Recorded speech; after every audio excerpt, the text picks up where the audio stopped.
Kainama, sekali lagi Kainama telah mempertanggungjawabkan di Hakim di Jakarta Selatan pada tanggal 18 Desember 2020.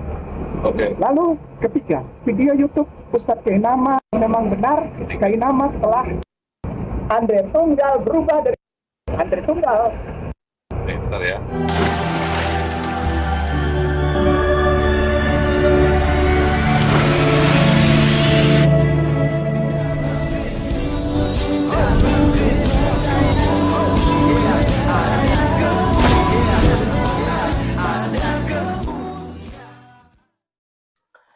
Salam Elechem Bishem Yeshua HaMashiach. Salam damai sejahtera dalam nama Tuhan Yesus Kristus untuk kita semua.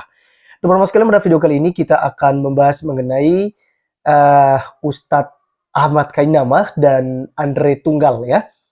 Dimana teman-teman sekalian, Pak Andre Tunggal itu sudah membongkar ya soal siapa Kainama ini sebenarnya. Apakah dia mantan pendeta dan apakah benar dia sudah lulusan STT Jakarta, S2-nya di London, Belanda, kemudian S3-nya Haifa, Israel, dan juga pernah kuliah di Vatikan ya, tinggalnya di Torino.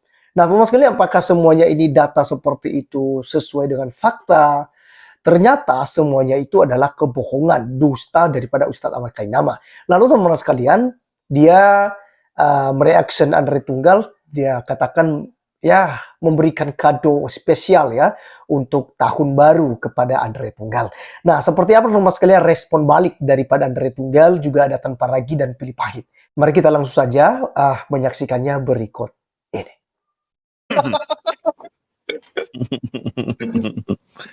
Iya bro, ini udah hadiah ulang tahun baru nih bro, katanya dari Kainama bro. Iya. Judulnya hadiah tahun baru untuk Andre Tunggal. Ya udah sih, nggak apa-apa. Gue terima aja sih hadiahnya.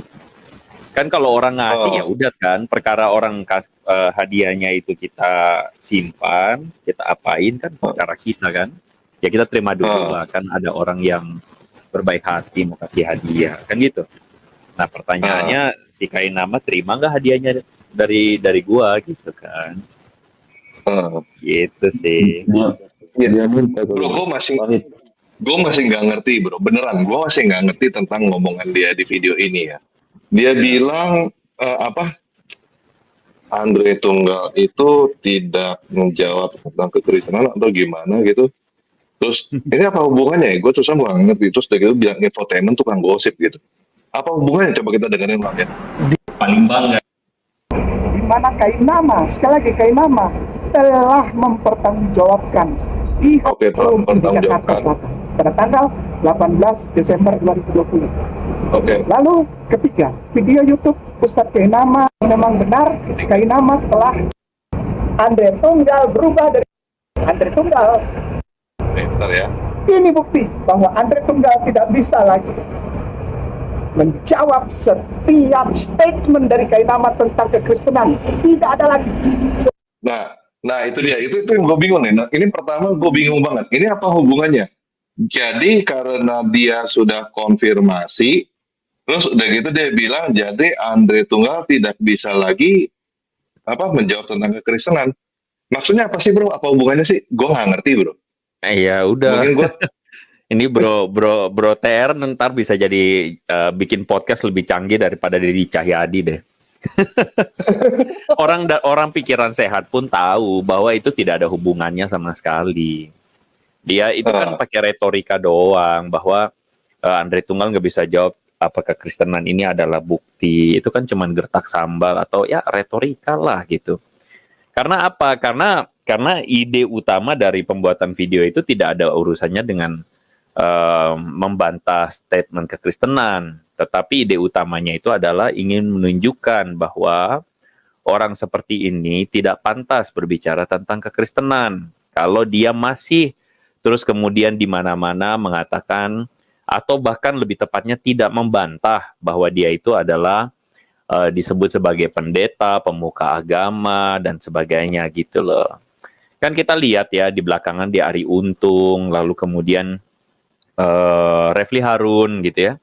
Kainama tidak jujur dengan dirinya sendiri. dan tidak jujur dengan orang yang menonton dia bahwa oh saya bukan mantan pendeta. Dia harus jujur dong. Gitu loh, bukan main kucing-kucingan, main abu nawas, terus kemudian disebut sebagai mantan pendeta, pemuka agama, dia senyum-senyum begitu. Artinya gini, orang yang akal sehatnya jalan, orang yang hati nuraninya ada, akan bilang bahwa oh saya bukan. Begitu. Itu pertama. Jadi itu latar belakangnya toh gitu. Nah, jadi kain nama ini kan istilahnya itu kan sekarang terus dieksposur kan sama Ayah Sofia, sama Jim, lalu kemudian diangkat ya itu terakhir-terakhir itu sama si Ari Untung dan sebagainya. Orang terpesona kan dengan label mantan pendeta dan dia tidak sangkali itu. Kalau memang betul dia itu bilang sudah diselesaikan, be gentleman lah gitu. Jadilah seorang gentleman dan mengakui oh tidak, saya tidak ingin disebut itu atau saya bukan. Nah, dengan jujur begitulah. Itu kan lebih enak. Itu dulu. Kita ngomong sampai di situ dulu. Oke. Berarti dulu dia ngaku-ngaku. Ini kronologinya ya, kalau gua nggak salah nangkep ya. Jadi dulu dia ngaku dia mantan pendeta di sini, di situ, terus lulusan sekolah ini, sekolah itu, terus udah gitu tanggal 18 April 2018 itu dia menyatakan bahwa itu semua nggak benar di depan polisi kayaknya, kalau gua nangkep dari ngomongan dia ya. Soalnya gua nggak ketemu nih yang tanggal 18 April 2018 ini. Sebenarnya kita diberikan ruang untuk menebak-nebak. Yang dia pun sendiri tidak ngomong dengan jelas itu apa. Betul nggak? Betul. Kita cuma menebak-nebak. Nah, iya, nggak fair kan? Nggak fair. Dia bilang, oh udah selesai loh. Anda udah selesai pertanggungjawaban Anda di depan halayak umum apa kalau begitu? Terus yang berikutnya gitu. dari video yang kedua ketiga sih ketemu bro. Intinya dia udah minta maaf kepada institusinya gitu. Terus begitu dia bilang dia tidak akan melakukan lagi kan gitu kan? Nah intinya kan di situ. Terus udah gitu yang dipermasalahkan Bro Andre adalah dia sekarang ini exposure tetap diomongin bahwa dia mantan pendeta dan dia diam aja gitu ya. Iya dong. Dia senang-senang gitu ya. Iya dong. Oke, jadi masalahnya di situ Om Bangke gitu. Jadi masalahnya bukan karena ininya, karena lu masih diam-diam aja dibilang mantan pendeta, lu senyum-senyum aja gitu. Betul. Mestinya kalau ada orang ngomong lu mantan pendeta, ya bilang enggak, gue bukan mantan pendeta gitu. Tiap kali ngomong begitu. Soalnya kan dulu lu pernah ngomong dan itu udah tersebar kemana-mana gitu. Jadi kalau misalnya ada orang bilang, Pak Bangke, lu mantan pendeta ya? Bilang bukan, dia jangan cuma senyum doang gitu ya bro ya maksudnya. Iya. Oke, sip. Terus masalah yang berikutnya ini tuduhannya ad hominem nih bro kayaknya bro. Yang tadi menyangkut apa, jadi Bro Andre tidak bisa menjawab tentang kekristenan. Kayaknya dia mau arahin ke ad hominem ya, dari tadi saya lihat dari beberapa video dia.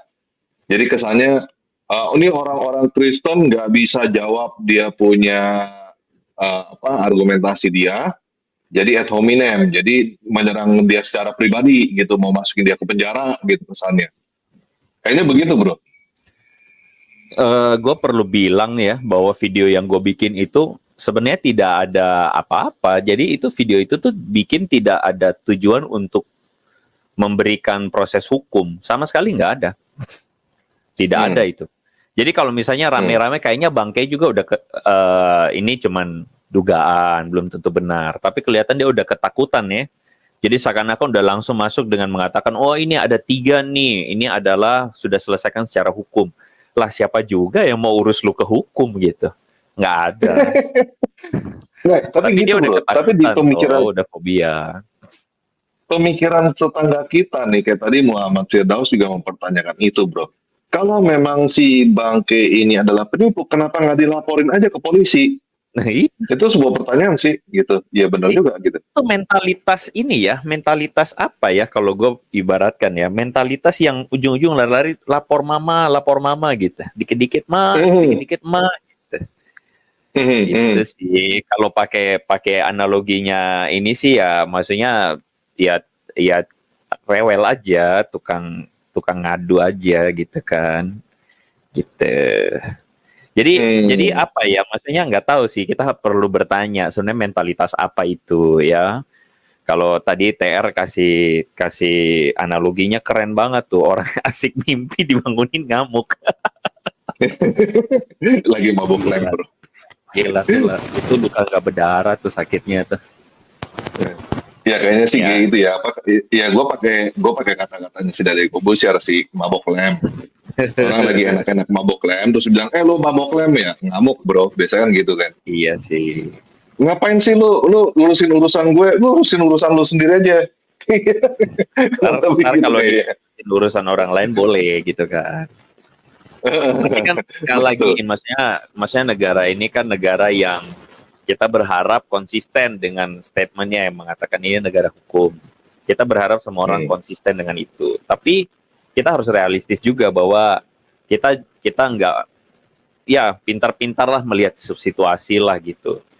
Gue bikin video itu tidak ada urusannya untuk mau keadilan hukum, enggak sama sekali. Lihat aja narasi gue, nggak ada ngomong-ngomong mau keadilan hukum. Iya kan?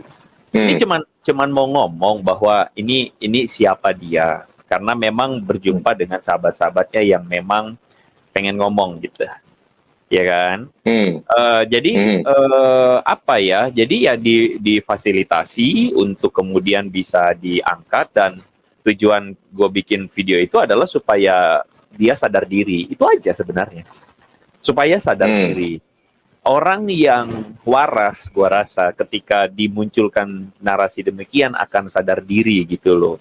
Bahwa hey, something wrong with you gitu. Kayak kalau gue boleh pakai contoh nih ya, misalnya ada seorang yang menganiaya anak kecil misalnya di sekolah nih ya, si badan gede aniaya si badan kecil, dia aniaya gitu karena dia merasa dia banyak dukungan gitu, terus kemudian orang-orang rame-rame bilang, hey, kamu tuh salah. Orang yang waras akan stop. Tapi kalau dia nggak stop, something wrong. Stop apa sih? Stop ngomongin kekristenan yang ngawur itu. Dengan secara ngawur itu. Itu aja sebenarnya tujuan gua. Ini kayaknya dia bukannya stop, bro. Dia malah bilang, woi, lu orang nggak usah musingin urusan gua, musingin urusan lu sendiri aja. Kalau tadi benar nggak sih kata dari ngomongan Muhammad Firdaus itu ya? Kayaknya gitu tuh yang gue denger tuh. Ya, ngomongan Firdaus dan Kainama ya sebenarnya. Kalau gue ngomong pada konteks tadi Kainama. Jadi apa ya, waktu dia bilang, oh ini nggak bisa jawab kekristenan deh. Ada berapa banyak ya narasi-narasi keliru, narasi jahat ya. Kalau gue berani berani pertanggungjawabkan ketika dia bilang itu narasi, istilah gue narasi jahat yang dia narasikan tentang kekristenan, framing buruk, framing jahat, dan itu kan menimbulkan kebencian di kalangan jamaah yang dia dengar, yang mendengarkan dia gitu loh.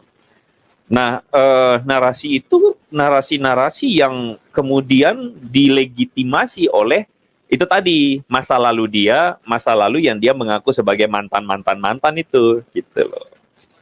Nah, jadi kita mau kasih tahu sama publik ya, sekali lagi kita tidak akan membiarkan publik itu digiring dengan opini sesat. Ya kan? Kita kayak ada satu tanggung jawab kan bagi kita untuk sebagai orang percaya untuk menjadi terang gitu. Ya, tentu kita menjadi terang bukan sok-sokan jadi terang. Tapi dengan kapasitas yang kita punya, dengan kalau istilah gua tuh talenta yang Tuhan kasih ke kita, ya kan? Kita punya sebuah panggilan untuk menyatakan kebenaran di situ gitu. Dan yang gue lakukan adalah ya ingin menunjukkan kepada publik bahwa hey, are you guys still hearing this? Nah ya sudahlah, masih dengar orang itu. Gue nggak lanjutin deh. Iya. Lu masih dengerin jadi orang ini gitu loh. Lu paham nggak ya gitulah kira-kira. Iya. Jadi masalahnya karena dia ngomong di publik ya. Dia ngomong di publik ya, kita harus ngomong juga di publik bahwa dia bohong gitu ya. Nah, masalah kepolisian ini hal yang lain nih. Urusan orang lain lah, itu bukan urusan gua gitu loh. Gua bukan mau bikin, kan orang dengan otak yang aduh sorry Tuhan. Orang yang dengan dengan Sampai kemampuan keceplosan. menangkap yang tidak nyampe akan bilang begini, wah Andre itu nggak bikin gaduh loh. Gini loh, masalah gaduh dan gaduh itu bukan soal masalah terjadi gaduh atau tidak terjadi gaduh, tetapi siapa yang gaduh itu pertanyaannya, Hmm. gitu loh. Siapa yang gaduh? Kalau misalnya menjadi gaduh itu adalah orang-orang yang memang suka gaduh, Hmm. gua rasa permasalahannya bukan pada wacananya, gitu. Permasalahannya ada pada karakter kalian yang suka gaduh. Nah, itu yang masalah di Indonesia, bro. Masalahnya, bro. Indonesia ini masih menganut paham siapa yang gaduh itu yang benar, bro. Jadi misalnya nih ada kasus apa gitu ya. Siapa yang demo di lapangan ngamuk-ngamuk sampai bakar-bakar itu yang dianggap benar. Yang sisi satunya lagi langsung ditangkap, diamankan. Karena dianggapnya membuat kericuhan. Itu Dan- kenyataan, bro. Dan sedihnya adalah kecenderungan, gue ngomong kecenderungan ya, kecenderungan penegakan hukum kita adalah menghindari atau tidak menertibkan orang-orang yang gaduh. Iya, karena kan kita kan punyanya petugas keamanan, bro. Kita nggak punya petugas hukum. Ya udahlah. Petugas Ntar keamanan. kita bahas politik lagi, janganlah bro. Gitu kan. Iya. Jadi sudahlah. Artinya gini, kita dengan kapasitas kita kan harus dengan berusaha untuk tetap humble gitu kan ya. Humble untuk bisa tetap ngomong dengan tepat, dengan proporsi. Memang apa yang gue ngomong mungkin gue juga bingung ya, aku kenapa jadi gaduh-gaduh banget gitu ya. Tapi ya sudahlah gitu kan. Artinya gue berharap sebenarnya tujuan utama gue adalah Kainama itu menjadi orang yang harusnya hati nuraninya tuh tersadar gitu loh. Bahwa kamu lagi lakukan sesuatu yang keliru. Dengan terus-menerus melempar narasi-narasi sumbang, narasi yang sesat, narasi jahat tentang kekristenan. Kamu sedang melakukan sesuatu yang keliru. Gitu. Kalau ada orang sampai ke teman-teman sahabatmu yang sampai ngomong begini dan begitu, yang tadinya sekian lama diam, lalu kemudian mereka ngomong, something wrong with you. Gitu loh. Something wrong with you.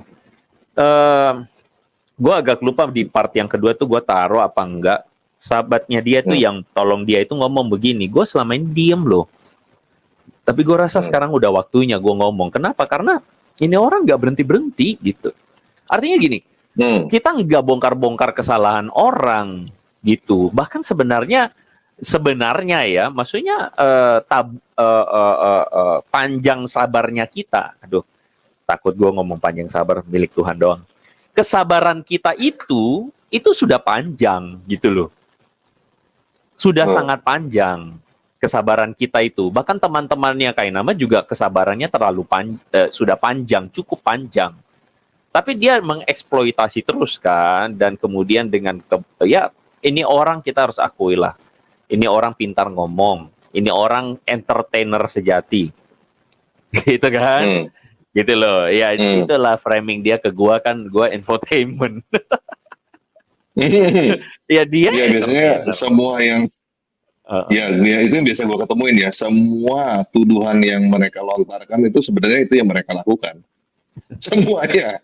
Gue gak pernah nemuin tuh mereka lontarkan sesuatu ternyata mereka sendiri nggak lakukan. Kayaknya gue belum pernah nemuin deh seumur hidup.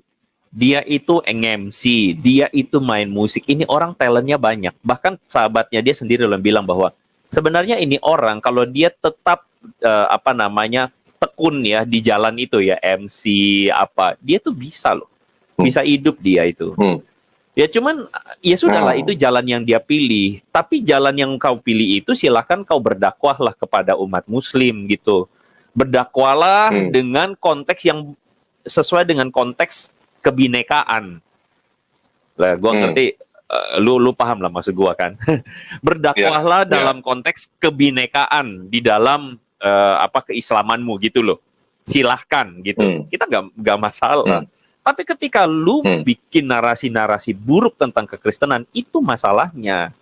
Gitu. Dan jangan salahkan sahabat-sahabatmu, teman-temanmu, bahkan orang Kristen bersuara tentang itu. Artinya apa? Hati nuranimu main dong, bro. Gitu.